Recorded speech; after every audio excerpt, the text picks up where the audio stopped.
Dahil sa pagpapatupad ng NCAP, nabawasan daw ang mga kamote rider sa kalsada. Halos lahat abay naging masunurin sa batas trapiko. Nasa frontline ng balitang yan, si Gerard de la Peña.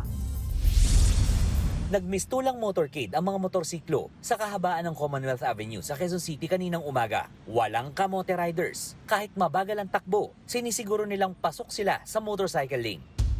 Pati kagabi, siksikan ng mga motorsiklo sa iisang lane. Maging mga kotse, hindi nakikiagaw sa linya ng mga motor. Bakit masunurin? Dahil yan sa pagbabalik ng No Contact Apprehension Policy o NCAP. 1,000 piso kasi ang multa para sa disregarding traffic signs. Siyempre, bawas kita yun. Maliit na nga lang ang kita, babawasan pa.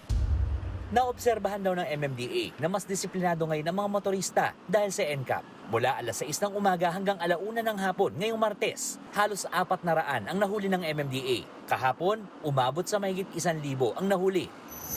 Paglilinaw naman ng MMDA, hindi sabay ipatutupad ang odd-even scheme at number coding scheme.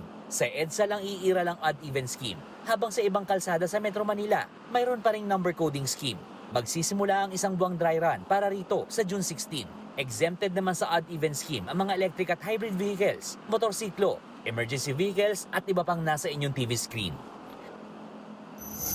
Bilang paghahanda sa alternate routes sa dadaanan sa EDSA Rehabilitation, nagkasa ng clearing operations ang MMDA. Pinagtatanggal ang mga sagabal sa lansangan. Nahatak ang sasakyang iligal na nakaparada. Giit ng MMDA, patuloy ang mga clearing operation sa mga susunod pang araw.